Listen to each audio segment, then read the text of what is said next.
Undercover CEO watches flight attendant mistreat black veteran. Then fires entire crew after landing. Sometimes it takes going invisible to see the truth. Beneath the polished suit and $250,000 smile, Warren Delaney was just a man who'd lost touch. For 20 years, he'd built Monarch Airlines from a scrappy, regional carrier into one of the country's top domestic names. Awards lined his office walls. Press releases sang his praises. But none of that could silence the voice of his daughter last Christmas. Eyes wide and honest. "Dad, do you even know what it's like to fly with your airline anymore?" That stuck with him. So here he was now 39. 0 feet in the air. Wearing cheap jeans. A faded baseball cap. And round glasses to dull the sharpness of his gaze. Seat 14B. Economy. No one knew who he was. He'd used a fake name. Booked last minute. Intentionally chosen a middle seat on a red-eye from Houston to LAX. From the outside, the plane looked the same. Clan logo. Matching uniforms. Plastic smiles. But as he sank into the seat shoulder to shoulder with two strangers, he felt it. A hum beneath the surface. Something off. A flight attendant passed by. Her expression clipped. Another barked at a young mother, struggling with her baby's car seat. Warren's stomach turned. This wasn't the Monarch he remembered. Somewhere along the way, excellence had eroded into entitlement. And he was about to find out just how far the rot had spread. What he'd witnessed on this flight would change everything. It began just after takeoff. The cabin lights dimmed to a soft amber as the plane leveled out. The familiar hum of engines, droning like white noise. Passengers settled in, earbuds in. Books open. Eyes heavy. Warren leaned back. Watching. Listening. Across the aisle in 15, a sad and older black man. Late 60s. Maybe early 70s. Neatly pressed jacket, with a Vietnam veteran patch, stitched proudly over the heart. He had kind eyes. Quiet presence. He sat upright. Hands folded. Not bothering anyone. Until the drink cart rolled up. The lead flight attendant. A sharply dressed woman named Diane Warren saw the nameplate flash as she moved. Offered perfunctory smiles as she handed out beverages. But when she got to the veteran, something changed. He asked for coffee. Black. No sugar. Her smile vanished. "We're out," she snapped. Though Warren had just watched her pour 3 cups. The man blinked. "Oh. Okay. Water then? Please." She didn't respond, just moved on. Warren frowned. He turned to the woman beside him. A teacher flying home to LA. She leaned in and whispered. "This is the second time I've seen her treat him like that." When we boarded, he asked if there was room for his metal case in the overhead. She told him. And I quote, "This isn't a military transport." End quote. Warren's jaw tightened. Minutes later, the tension escalated. The veteran had quietly pressed the call button. Diane returned. Visibly annoyed. "I just wondered if maybe someone up front could spare some coffee." He asked gently. "Sir? I told you already." She snapped. Louder now. Drawing attention. "If you can't accept what's available, I can flag you as a disruptive passenger." Understood. People turned in their seats. Murmurs stirred. Someone gasped. The man, humiliated, looked down. "I didn't mean any disrespect." She rolled her eyes. "Let's not make this about you." "All right." Warren's blood ran cold. And then he saw the moment that cracked something inside him. The veteran reached into his breast pocket and pulled out a folded photo. It was creased, clearly well traveled.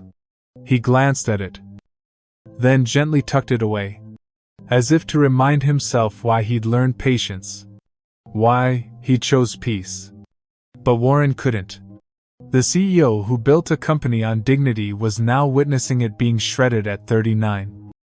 0 feet, by someone paid to represent his brand. He scanned the rest of the crew. The male attendant near the back laughed under his breath. Another one. Arms crossed. Did nothing. Not one intervened. No one stood up. Not for a veteran. Not for a human being.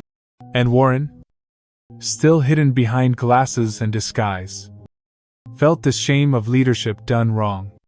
If stories like this move you, consider subscribing. Because this was only the beginning. What Warren was about to uncover ran deeper than one bad flight. And by the time this plane landed, he'd never see his company the same again. Warren barely blinked for the next hour. While others around him dozed or watched movies, he stayed locked in studying every move of the crew, watching the old man quietly retreat into himself. The veteran didn't complain, didn't push back. He simply folded his hands and stared ahead, the hurt written deep in the lines around his eyes. Warren's instincts kicked in: CEO, strategist, builder. But this time, it was personal. As soon as the seatbelt sign went off after landing, Warren hung back, pretending to fumble with his carry-on. The veteran moved slowly, retrieving a worn duffel from the overhead. A flight attendant tried to rush him along, nudging the line. But the man kept his composure. Warren followed at a distance through the terminal, weaving between crowds until the man took a seat near baggage claim. Pulling out that same photograph again. It was a picture of a young soldier, bronze skin, sharp uniform, smiling beside a woman holding a newborn. Warren sat on a bench nearby, removing his glasses. He needed to know who this man was. A quick call to his executive assistant. Covert as ever. Confirmed it. Sergeant Harold Jennings, Vietnam War veteran, purple-haired recipient, former security consultant for Monarch Airlines years ago. And not just any consultant. Back in the early 2000s, Harold had been the lead advisor on Monarch's first TSA compliance overhaul. He'd volunteered time after 9/11 to help the airline train staff to treat passengers with calm, even under pressure. Warren had shaken his hand, had a picture with him, somewhere deep in an old press archive. They'd worked side by side during some of Monarch's most formative years. And now, this. Discarded. Dismissed. Humiliated not just by a careless employee, but by a system Warren had allowed to drift out of alignment. How had he not seen it? In the name of quarterly growth, he'd expanded routes, cut training budgets, automated onboarding, replaced experienced staff with cheaper, younger hires, rewarded efficiency over empathy. And in doing so, he'd built an airline that looked sleek on the outside, but had forgotten how to care. Harold wasn't just some random passenger. He was part of Monarch's DNA, one of the quiet architects of its safety and humanity. And he'd just been treated like a problem to manage. Warren clenched his jaw. He watched as Harold carefully zipped up his duffel, rose to his feet, and limped toward the exit. There was no car waiting, no family. Just the city lights blinking beyond the glass as the automatic doors whooshed open and swallowed him into the night. Warren didn't call out. Not yet. He knew what he had to do first. He had to face Harold. But not as a CEO. As a man who'd lost his way. There's more where this came from. The next morning, Warren stood outside a small brick home in south-central Los Angeles, holding nothing but a plain coffee cup and the weight of his own silence. He'd found Harold's address through an old HR archive back when employees were people, not just profiles in a system. The house was modest, with a weathered flag mounted by the door, and a row of sun-faded roses lining the porch rail. The kind of place built on principle, not pretense. He knocked. For a moment, there was only the creak of wind chimes. Then the door opened and there he was. The same man from the flight. Same calm eyes. But this time, they sharpened. Harold didn't speak right away. He looked Warren up and down. The disguise was gone, now, suit back on. Posture unmistakable. The recognition clicked. "You're Delaney," Harold said. Warren nodded, his voice low. "I came to apologize. But more than that, I came to listen." Harold stepped aside slowly, letting him in. No handshake. No welcome. Just space. Inside, the living room was filled with memories, old military photos, newspaper clippings, even a framed certificate from Monarch Airlines dated 2003. It sat crooked on the wall, like a forgotten chapter. Harold sat. Warren remained standing. "You don't remember the last time we spoke, do you?" Harold asked. Voice even. Warren hesitated. "You gave me a pin," Harold continued. "Monarch's first Heart of Service award. Said I helped change your airline's culture. Said we'd lead with integrity." Warren swallowed. "I meant it." Harold nodded slowly, but his eyes narrowed. "Then what happened? What changed?" Warren. He didn't say it with malice. He said it like a man who genuinely wanted to know where the soul of something had gone. Warren sat, the air between them heavy. "I chase growth," he admitted. "We scaled too fast. I let people who don't understand service build systems around it. I thought culture could survive on momentum. I was wrong." Harold didn't interrupt. "You were mistreated," Warren said. "By people I hired. On a plane I built. You. Of all people." The veteran took a breath. "I wasn't just mistreated. I was erased," he said. "When I told her I was a veteran, it meant nothing. When I asked for basic respect, it was treated as a threat." He stood, walking to the window. "I've seen worse. Been through worse. But something about it, the casualness, the coldness, it hurt deeper. Because I helped build that airline with heart.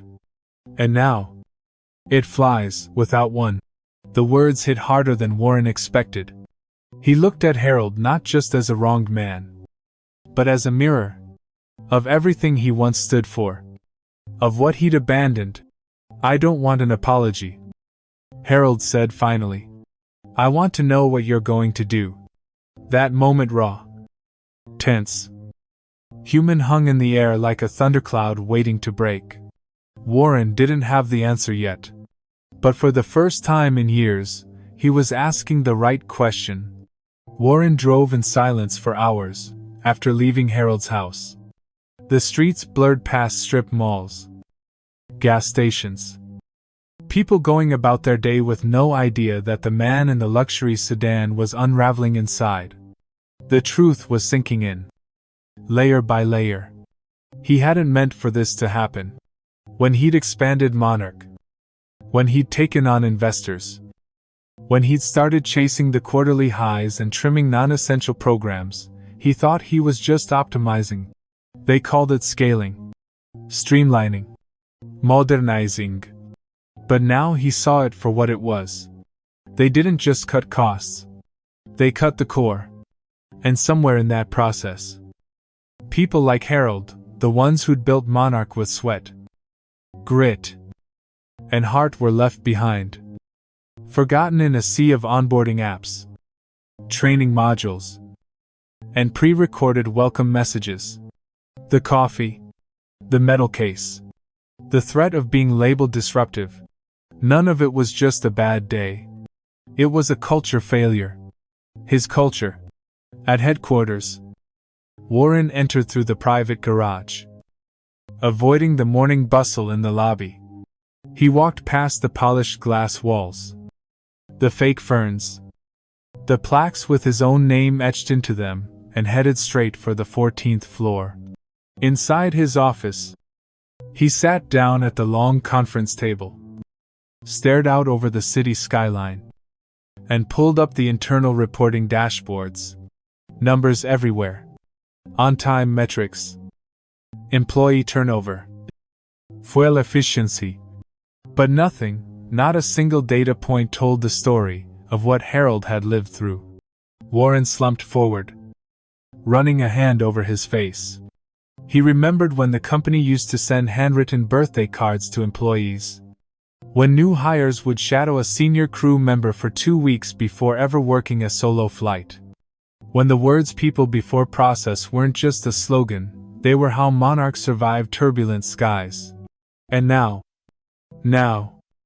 his crews were treating war heroes like inconveniences. And no one, not a supervisor, not a co-pilot, not a fellow attendant had spoken up. It wasn't just about Diane, the lead flight attendant. It was about a silent rot that had spread through the ranks because no one had bothered to protect the heart of the business. That responsibility was his. He reached into the bottom drawer of his desk and pulled out an old photo frame.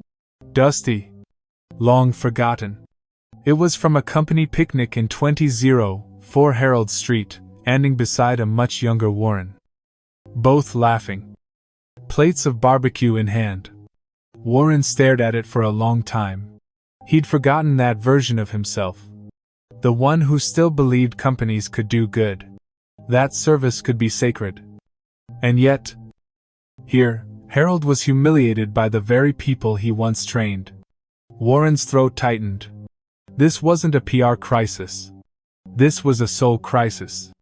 And no statement. No polished apology. No press release could fix it.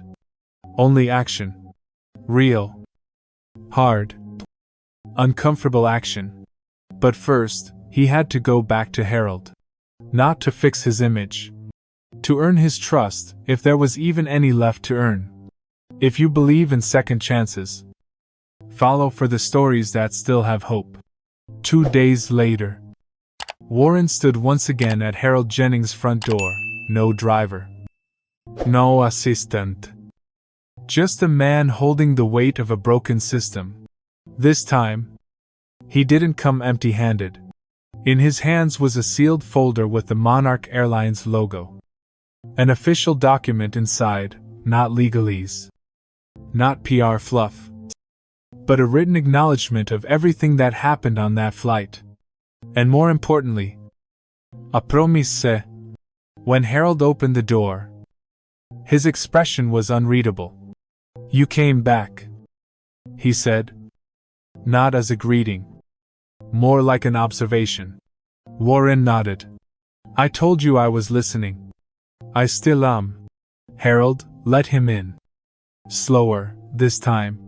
The silence between them wasn't hostile, it was cautious. "Wounded.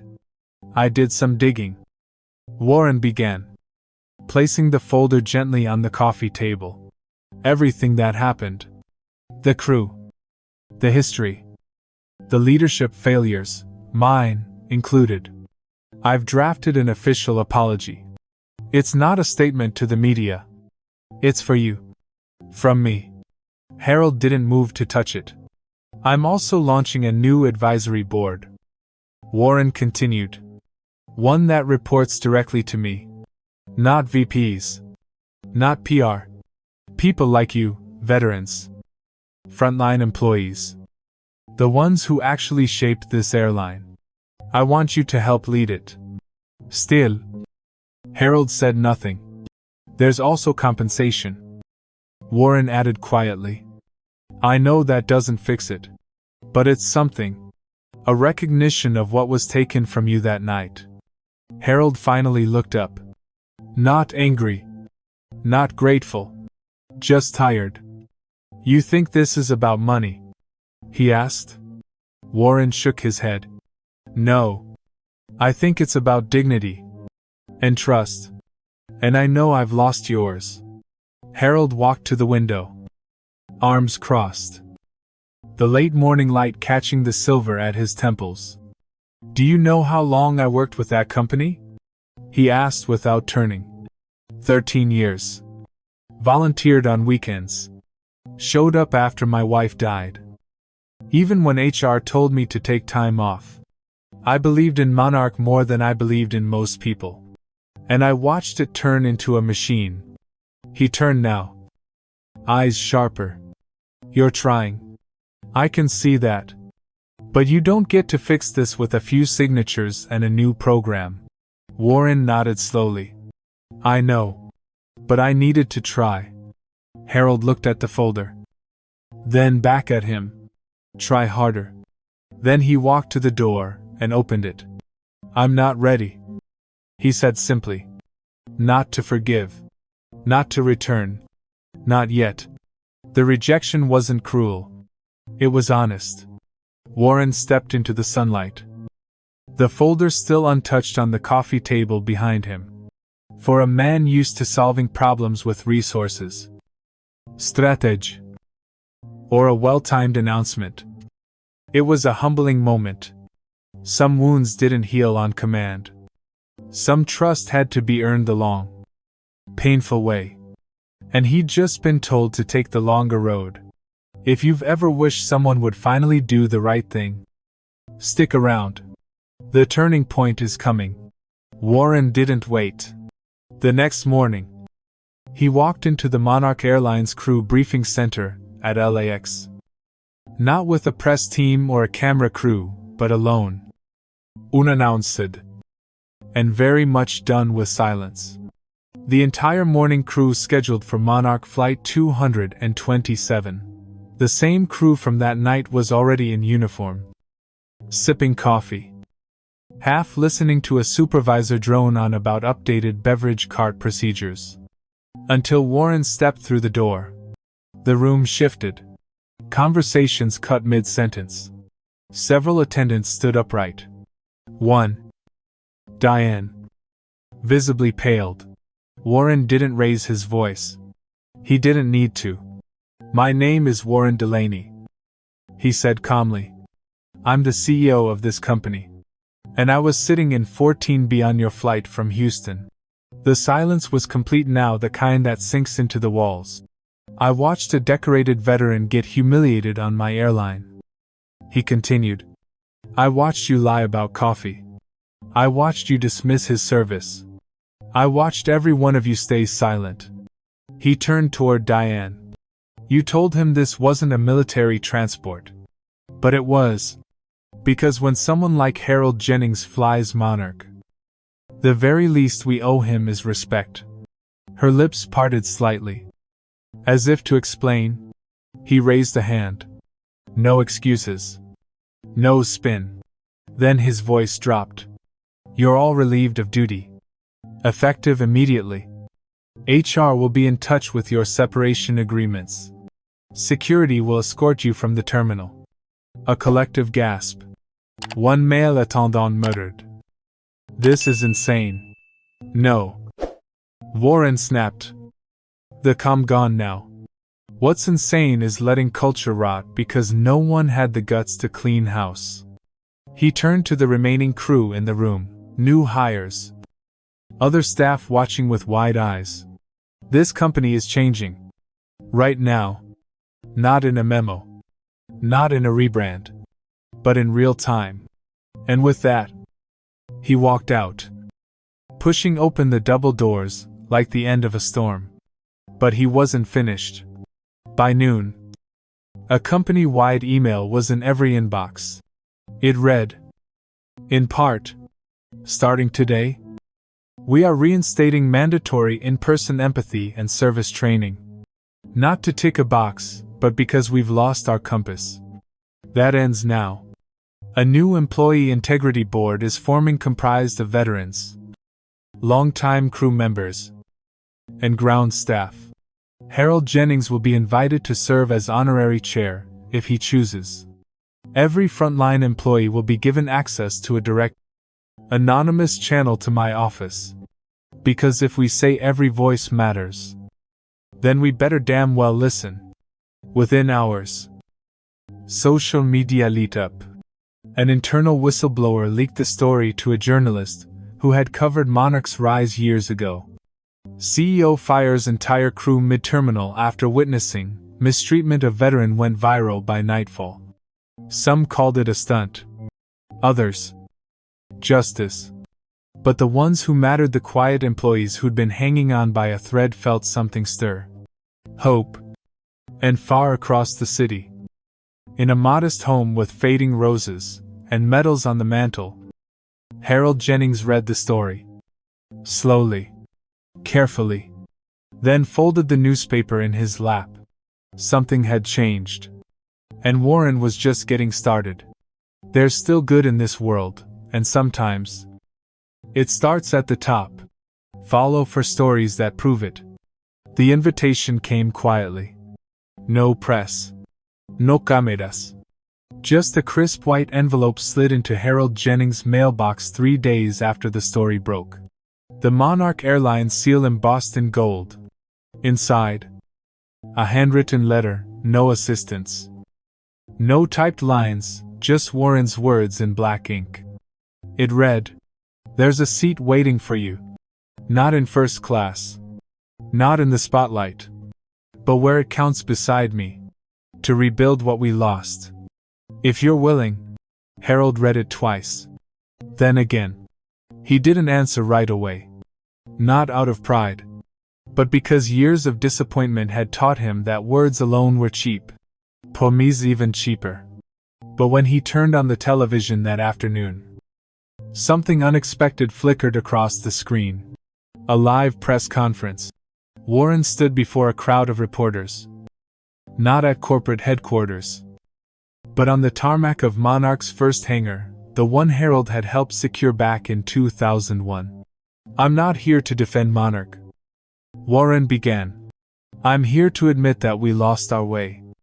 And now, we're finding it again with the help of the very people we once overlooked." He held up a framed photo, the old picnic snapshot.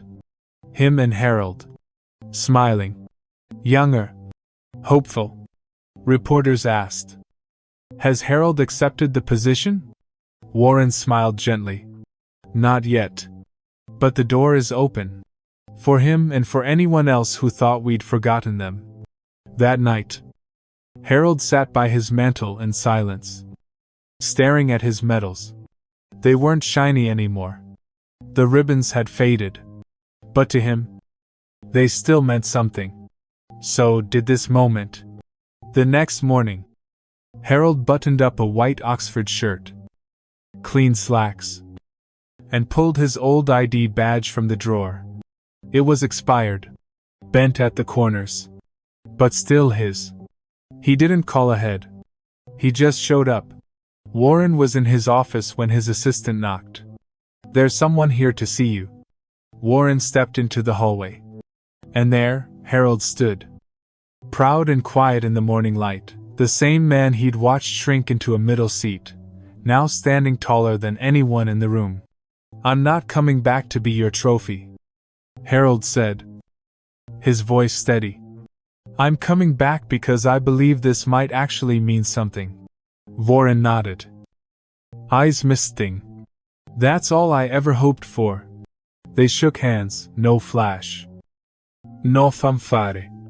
Just two men who'd finally found each other again in the wreckage of what used to be. The staff who passed in the hall that morning didn't know what they were witnessing. But they could feel it. Something was shifting. Monarch wasn't just flying planes anymore.